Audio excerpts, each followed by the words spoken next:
Hey guys, welcome back for another episode of The Suited Shootist. Trying something a little bit different today, so let me know your thoughts. And what I'm going to be talking about is, I've had this question before about why I have such an issue with the big box stores, specifically like Men's Warehouse and Joseph A. Bank, which at this point are basically the same thing. They're owned by the same company. And it actually ties in to an issue that I have with segments of the gun space as well. So I thought it was going to be good to talk about. And the reality is what bugs me about it is they seem to capitalize on the consumer's laziness and or lack of information without any real attempt to inform. And so I'll give you an example. Several years ago, I was fortunate enough to be in a friend's wedding party, and they were doing the groomsmen's suits through the Joseph A. Bank Made to Measure program. And while on the design side, the gentleman had some very good design acumen, the fact that I was paying almost $700 for a made to measure glued suit, if I hadn't asked that question, it would not have been volunteered. And especially with the current market, given that you can get at the very least half canvassed suits that will last you a lot longer, it was overpriced for the product that was being delivered. Now, yes, you are always going to pay a premium for convenience. That's just how it works. If you're door dashing your food, it's going to cost a lot more than if you went and picked it up. When I asked that question about the construction of the jacket, it wasn't presented matter of factly. It was kind of downplaying the validity of the question, almost as if it was like, well, of course it's going to be glued. Why you're not going to get a premium at this cost, again, which is bullshit. So that kind of didn't sit right with me. And so if you need an easy, low friction, low effort solution, they fit the bill.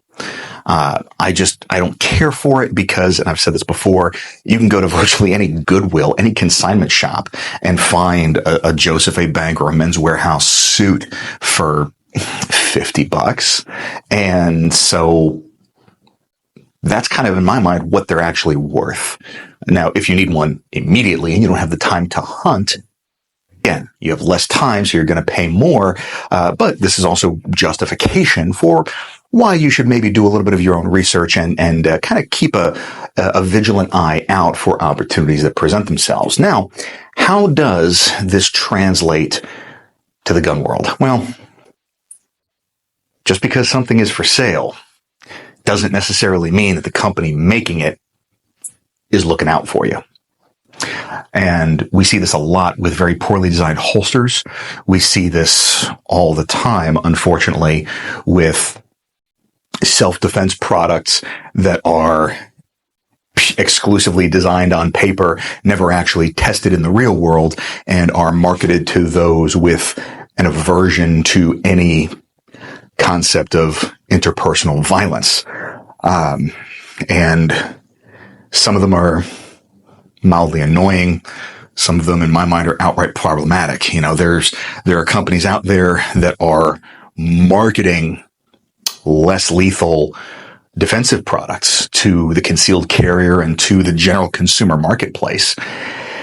And while it is technically accurate, the lens with which they are presenting and viewing this is a much more institutional lens. So if you're with an agency or a department and you're operating under color of authority, there's a lot more leeway for less lethal options. I mean, examples of rubber baton rounds, rubber buckshot, bean bags, all that kind of stuff are, as far as my understanding goes, only viewed as less lethal when being employed by law enforcement or potentially the military. I don't know a circumstance where that would apply, except maybe National Guard riot control, but that's an area that I can't speak to. So I'll leave that there.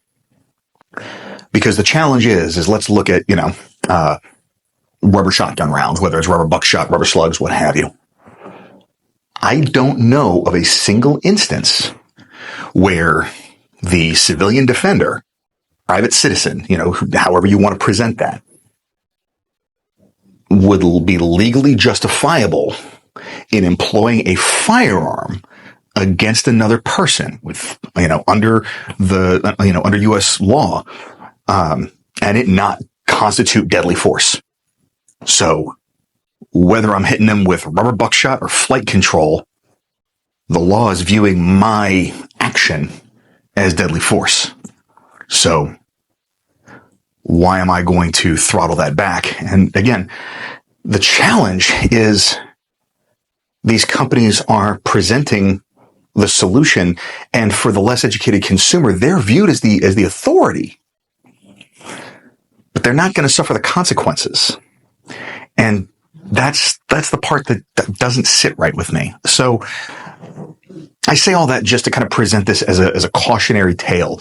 And for the folks that actually view my channel, none of this is probably new information. But my hope is, like, if you have somebody in your life, especially that's maybe getting into this whole arena and thinking about playing with some kind of defensive tool, and they just have that mental block about, well, I don't want to unalive somebody. And again, for folks for whom this is not a major hobby or a profession, I get that. Just help them understand that just because they can buy it doesn't mean it's the right tool for the job. And just because somebody is selling it doesn't mean that they're looking out for the customer. So a little bit of a rant, a little bit of a gear talk. I figured that it was worth mentioning because I've seen some of this stuff come up over the last few weeks, and I just kind of wanted to get out of my system. Stay tuned next week. We're going to have a really cool video. If you're on my Instagram, you might have seen a little teaser to it. And so other than that, hope everybody has a fantastic week. Stay dangerous and stay sharp.